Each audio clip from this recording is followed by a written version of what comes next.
اعوذ باللہ من الشیطان الرجیم بسم اللہ الرحمن الرحیم اومن کان میتا فاحییناہ، کیا وہ شخص جو کہ مردہ تھا ہم نے زندہ کیا اس کو، وجعلنا لہ نورا یمشی بہ فی الناس، اور بنایا ہم نے اس کے لیے ایک روشنی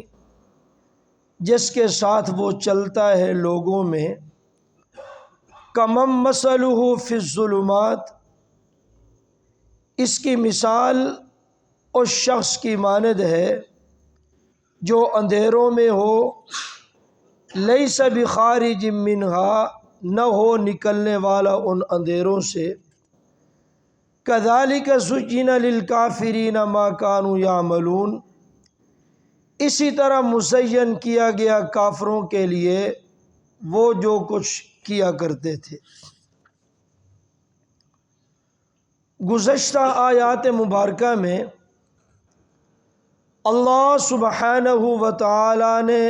دو گروہوں کا ذکر فرمایا ہے، ایک ہدایت یافتہ گروہ اور ایک گمراہوں کا گروہ۔ ہدایت یافتہ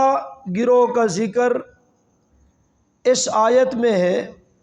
وَهُوَ أَعْلَمُ بِالْمُهْتَدِينَ، کہ وہ رب خوب جانتا ہے ہدایت یافتہ لوگوں کو، اور جو گمراہ گروہ ہے اس کا ذکر گزشتہ اس آیت میں إِنَّ رَبَّكَ هُوَ أَعْلَمُ بِالْمُعْتَدِينَ، کہ بے شک آپ کا رب خوب جانتا ہے حد سے تجاوز کرنے والوں کو۔ اور آج کی آیت مبارکہ میں بھی دو گروہوں کا ذکر ہے، جس کا خلاصہ یہ ہے کہ عالم اور جاہل یہ دونوں برابر نہیں ہو سکتے۔ اللہ تعالیٰ ارشاد فرماتے ہیں، اومن کان میتا، کیا وہ شخص جو مردہ تھا، مطلب یہ ہے کہ کافر تھا، مشرک تھا، اور اسی طرح خدا تعالیٰ کا باغی تھا، خدا تعالیٰ کا نافرمان تھا، ایک تو یہ شخص ہے۔ کیا وہ شخص کان میتن، جو مردہ تھا، یعنی کافر مشرک، خدا تعالیٰ کا باغی، خدا تعالیٰ کا نافرمان، فَأَحْيَيْنَاهُ، ہم نے اس کو زندہ کیا، ہم نے اس کو زندگی بخشی۔ جس وقت ہم نے اس کو زندہ کیا تو پھر کیا صفت ہم نے عطا فرمائی، وَجَعَلْنَا لَهُ نُورًا، ہم نے اس کے لیے ایک نور بنایا، ایک روشنی بنائی۔ یعنی مردہ کافر مشرک جاہل تھا، ہم نے اس کو ایمان کا نور عطا فرمایا، اسلام کا نور ہم نے اس کو عطا فرمایا، اور قرآن و حدیث اور سنت کا نور، سنت کی روشنی جو ہے وہ ہم نے اس کو عطا فرمائی۔ کافر تھا، جاہل تھا، اور خدا تعالیٰ سے بے خوف تھا، نہ ڈر تھا۔ جس وقت ہم نے یہ ساری روشنیاں اس کو عطا فرمائی، یمشی بہ فی الناس، اس نور اور روشنی کے ذریعے وہ لوگوں میں چلنے لگا، اور اس کو شعور آ گیا، علم عطا فرمایا، اسلام اور نور اور تقوی والی زندگی ہم نے عطا فرمائی۔ تو ایک تو یہ شخص ہے جو پہلے جہالت میں تھا، اور رب تعالیٰ نے اس کو ایمان اور نور ایمان کی روشنی عطا فرمائی، ایک یہ شخص ہے۔ اور کمن مثلہ فی الظلمات، اس شخص کی مانند کیا یہ گزشتہ آدمی جو ان تمام صفات کا حامل ہے، جس کے اندر یہ مذکورہ صفات موجود ہیں، جن صفات کا تذکرہ ابھی آپ نے سنا ہے، کمن مثلہ، کیا یہ اس شخص کی مثل ہو سکتا ہے جو فی الظلمات، اندھیروں میں گرا پڑا ہو، لیس بخارج منہا، اور اندھیروں سے اس کو نکالنے والا بھی کوئی نہ ہو۔ یعنی دوسرا وہ شخص ہے جو جہالت کے اندھیرے میں کفر کے اندھیرے میں، شرک کے اندھیرے میں اور نفاق کے اندھیرے میں وہ گرا پڑا ہے، جو ان تمام اندھیروں میں گمراہی کے گرے میں گرا پڑا ہے، یہ آدمی پچھلے کی مانند نہیں اور پچھلی صفات کا حامل جو ہے وہ اس کی مثل نہیں ہو سکتا۔ اور پچھلی آیت کے حامل کون ہیں؟ صحابہ کرام ہیں،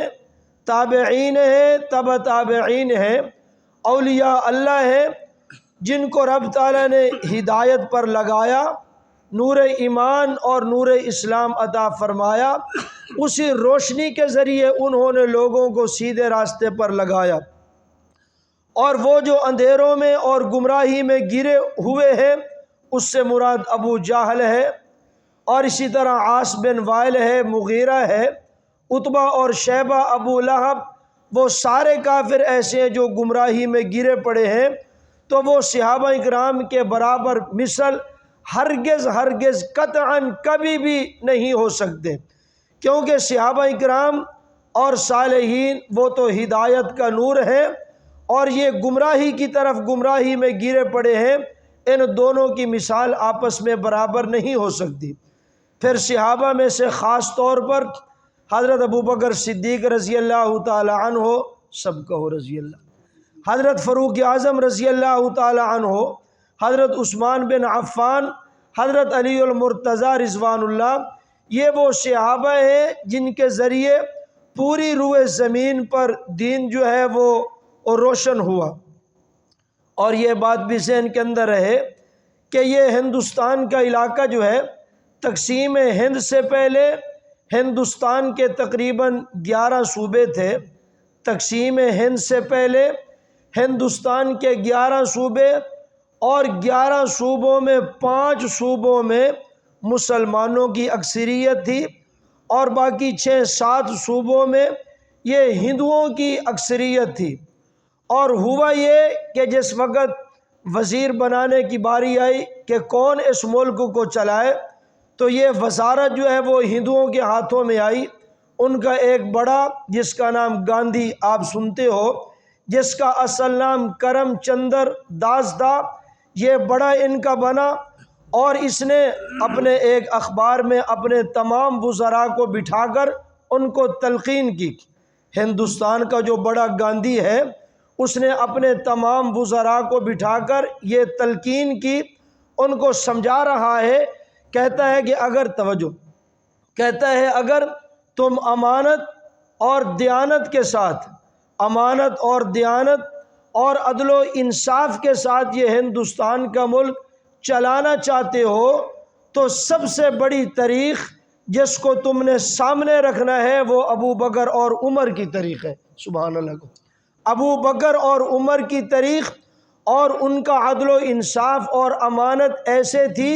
کہ تاریخ جو ہے وہ ان کے عدل و انصاف کی مثال پیش نہیں کر سکتی۔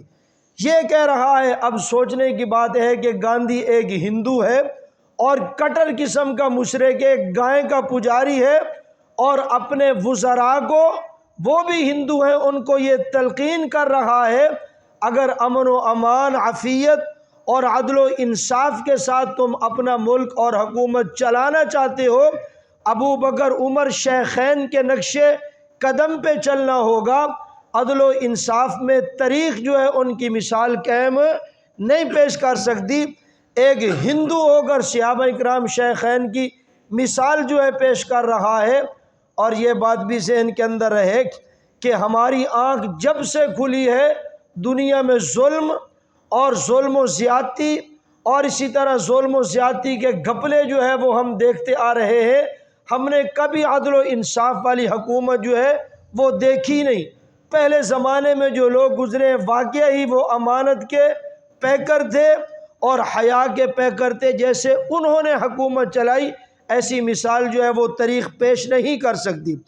تو اس آیت مبارکہ میں 2 قسم کے آدمی بیان ہوئے، ایک جو مردہ تھا، رب تعالیٰ نے اس کو ایمان نور عطا فرمایا، اور دوسرا جو ظلم اور طریقی میں گرا پڑا ہے، اس سے وہ نکل ہی نہیں سکتا۔ اللہ پاک فرماتے ہیں ان دونوں کی مثال جو ہے ہرگز برابر ہو نہیں سکتی۔ کذالک زینا، اسی طرح مزین کیا گیا ہے کافروں کے لیے، یعنی کافروں کے سامنے شیطان ان کے اعمال خوبصورت کر کے پیش کرتا ہے، ما کانوا یعملون، جو کچھ وہ کیا کرتے تھے، تو وہ یہ سمجھتے ہیں کہ جو کچھ ہم کر رہے ہیں شاید یہی راستے ہے، یہی درست ہے، حالانکہ وہ ہلاکت اور گمراہی کے گڑھے میں گرے پڑے ہیں۔ اللہ تعالیٰ سے دعا ہے کہ ہمارے ملک کو بھی امن کا گہوارہ بنائے، حکمرانوں کو ہدایت نصیب فرمائے،